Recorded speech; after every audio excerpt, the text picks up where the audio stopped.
ये कहानी है एक ऐसे लड़के की जो अमेरिका से पेरिस आता है अपनी पढ़ाई पूरी करने, लेकिन यहाँ वो ऐसे दो अजीब भाई बहन से मिलता है जिसे देखकर आपके भी होश उड़ जाएंगे। हेलो दोस्तों, आज हम जिस मूवी को एक्सप्लेन करने वाले हैं उसका नाम है द ड्रीमर्स और ये 2003 में रिलीज हुई थी। मूवी की स्टार्टिंग में हम एक मैथ्यू नाम के लड़के को देखते हैं जो अमेरिका से पेरिस अपनी पढ़ाई पूरी करने आया था। मैथ्यू को मूवी देखना काफी पसंद था। एक दिन जब वो मूवी देखने जाता है तब वहाँ फ्रेंच गवर्नमेंट और स्टूडेंट में प्रोटेस्ट चल रहा था। मैथ्यू को वहाँ एक लड़की मिलती है जिसका नाम इसाबेल था।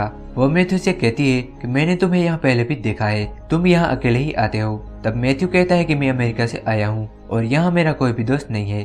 तब इसाबेल उसे अपने भाई से मिलवाती है जिसका नाम थियो था। वो तीनों बैठकर बातें कर रहे थे, लेकिन तभी वहाँ पुलिस लाठीचार्ज कर देती है जिससे बचकर ये तीनों वहाँ से भाग जाते हैं। अब मैथ्यू उनसे मिलकर काफी खुश था क्योंकि उसे नए दोस्त मिल गए थे। घर पहुंचकर मैथ्यू अपनी मॉम को एक लेटर लिखता है, पर जब से वो इसाबेल से मिला है वो उसके बारे में ही सोच रहा था। अगली सुबह मैथ्यू को थियो का कॉल आता है। वो उसे अपने घर खाने पे बुलाता है। मैथ्यू जब उसके घर जाता है तब इसाबेल उसे अपनी मॉम से मिलवाती है। उसकी मॉम मैथ्यू को देखकर काफी खुश थी क्योंकि वो भी एक अमेरिकन थी। इसके बाद मैथ्यू इसाबेल के फादर से मिलता है जो एक राइटर थे। अब लंच करते टाइम इसाबेल के फादर बहुत सारा ज्ञान बांटने लगते हैं, पर मैथ्यू का ध्यान तो बस एक ही चीज पे था और वो थी इसाबेल। लंच करने के बाद इसाबेल की मॉम मैथ्यू से कहती है कि आज तुम यहीं रुक जाओ। अगले दिन इसाबेल के मॉम डैड को किसी काम से बाहर जाना था, पर जाने से पहले वो अपने बच्चों के लिए एक चेक छोड़ देते हैं ताकि वो इस घर में आराम से रह सके। उनके जाने के बाद मैथ्यू उन दोनों से कहता है कि मुझे अपने घर जाना चाहिए, पर वो दोनों उसे नहीं जाने देते।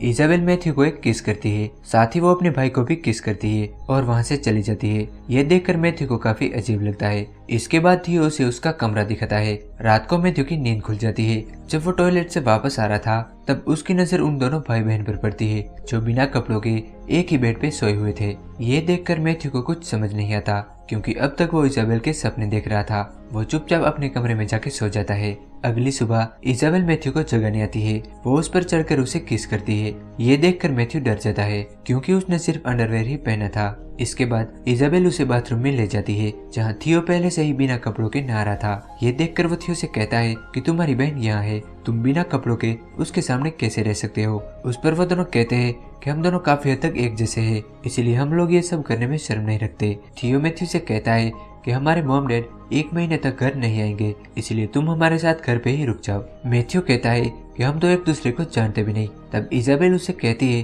कि तुम यहाँ रुक जाओ ताकि हम एक दूसरे को जान पाए। मैथ्यू इसाबेल पे लटू था। वो उसकी बात मान लेता है और उनके साथ ही रहने लगता है। एक रात ये तीनों एक गेम खेलते हैं जिसमें दोनों भाई बहन एक्ट करते हैं और मैथ्यू को उस मूवी का नाम बताना था और अगर वो हार गया तो उसे एक डेयर पूरा करना होगा। पर यहाँ मैथ्यू ये गेम जीत जाता है।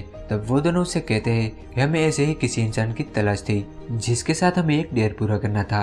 अब इसके बाद ये तीनों एक आर्ट गैलरी में जाते हैं जहाँ वो तीनों रेस लगाते हैं और यही उनका डेयर था। वापस लौटते टाइम बारिश होने लगती है जिससे ये तीनों भीग जाते हैं। यहाँ थियो के फादर का कॉल आता है पर वो उनका कॉल नहीं उठाता। जब ये लोग घर आते हैं तब थियो मैथ्यू को कपड़े देता है और ड्रिंक लेने चला जाता है। तब मैथ्यू को अलमारी से इसाबेल की एक फोटो मिलती है जिससे वो अपने प्राइवेट पार्ट में छुपा लेता है। जब थियो वापस आता है तब मैथ्यू और थियो साथ में बैठकर ड्रिंक करते हैं और इसाबेल फिर से वहीं गेम खेलने लगती है, पर इस बार वो थियो के साथ खेल रही थी जिसमें थियो हार जाता है। तब इसाबेल उसे एक डेयर देती है जिसमें थियो को एक फोटो के सामने मास्टरबेट करना था। थियो बिना किसी परेशानी के उन दोनों के सामने ही वो काम करने लगता है। इसाबेल के लिए तो ये सब नॉर्मल था, पर मैथ्यू की ये सब देखकर फट जाती है। अगले दिन मैथ्यू थियो से कहता है कि मेरी भी तो सिस्टर है, पर उन्होंने मुझे कभी ऐसे काम करने को नहीं कहा, तुम दोनों ये सब कैसे कर लेते हो। तब थियो से कहता है कि हम दोनों जुड़वा है, जब हम दोनों पैदा हुए तब हम एक दूसरे से जुड़े हुए थे। हमारा शरीर अलग है पर हमारा दिमाग एक है और हम एक दूसरे के बिना जिंदा नहीं रह सकते। एक दिन फिर से ये तीनों गेम खेलते हैं जिसमें एक को मूवी का डायलॉग बोलना था और दूसरे को उस मूवी का नाम गेस करके बताना था। अगर वो नहीं बता पाया तो उसे भी एक डेयर दिया जाएगा। पहले थियो एक मूवी का एक्ट करता है पर उन दोनों को कुछ समझ नहीं आता, जिस वजह से मैथ्यू और इसाबेल को एक डेयर पूरा करना होगा। थियो उन्हें सबके सामने इंटीमेट होने का डेयर देता है। अब गेम के मुताबिक इसाबेल अपने कपड़े उतारने लगती है, लेकिन मैथ्यू की फटके हाथ में आ जाती है और वो अपनी इज्जत बचाने के लिए बाथरूम में भाग जाता है। जब वो बाथरूम से बाहर आता है तब थियो उसे पकड़ लेता है और दोनों भाई बहन मिलकर मैथ्यू के कपड़े उतारने लगते हैं। तब मैथ्यू के प्राइवेट पार्ट से इसाबेल की एक फोटो मिलती है जिसे देखकर वो दोनों हंसने लगते हैं। अब मैथ्यू इजाबेल के साथ वो सब करता है जो वो दोनों चाहते थे। यहाँ मैथ्यू को पता चलता है कि इजाबेल अभी भी वर्जिन है। इजाबेल मैथ्यू को बताती है कि हम दोनों एक साथ सोते जरूर है पर हमारे बीच कोई भी फिजिकल रिलेशन नहीं है। ये सुन के मैथ्यू उसे कहता है कि अगर ये बात तुम्हारे पेरेंट्स को पता चली तो क्या होगा। तब इजाबेल कहती है कि ऐसा कभी नहीं होगा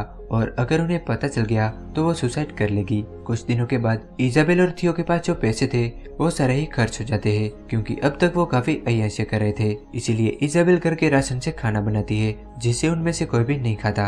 अब पैसे न होने की वजह से उन्हें काम भी करना पड़ता है। एक दिन मैथ्यू और थियो एक ही टब में नहा रहे थे। तब थियो से कहता है कि तुम अमेरिकन लोग बहुत बुरे हो क्योंकि तुम वियतनाम में वॉर लड़ रहे हो। तब मैथ्यू से कहता है कि ये सब हमारे हाथ में नहीं है। तभी इजाबेल वहाँ आती है और ये तीनों ही नहाने लगते हैं। उसी बीच इजाबेल मैथ्यू से कहती है कि तुम हमसे प्यार करते हो, ये तुम्हें साबित करना होगा। ये बोलकर ये दोनों मैथ्यू के प्राइवेट बालों को काटने लगते हैं जिससे मैथ्यू काफी गुस्सा हो जाता है। वो उनसे कहता है कि तुम दोनों बच्चों जैसी हरकतें क्यों करते हो। मैथ्यू इजाबेल से कहता है कि आज तक तुम्हारा कोई भी बॉयफ्रेंड नहीं है क्योंकि तुम हमेशा अपने भाई का कहना मानती हो। मैथ्यू के ऐसे कहने पर इजाबेल उसके साथ डेट पे जाती है। वो उसकी गर्लफ्रेंड बन जाती है। वहीं दूसरी तरफ थियो भी एक लड़की को डेट करता है और उसे घर लाकर उसके साथ इंटीमेट होता है। जब मैथ्यू और इजाबेल घर आते हैं तब इजाबेल देखती है कि थियो किसी और लड़की के साथ सोया हुआ है। ये देखकर इजाबेल को काफी जेलस फील होता है और वो रोने लगती है। इसके बाद थियो और मैथ्यू साथ में वाइन पीते हैं और मैथ्यू पेरिस में चल रहे रेवोल्यूशन के बारे में उससे बात करता है।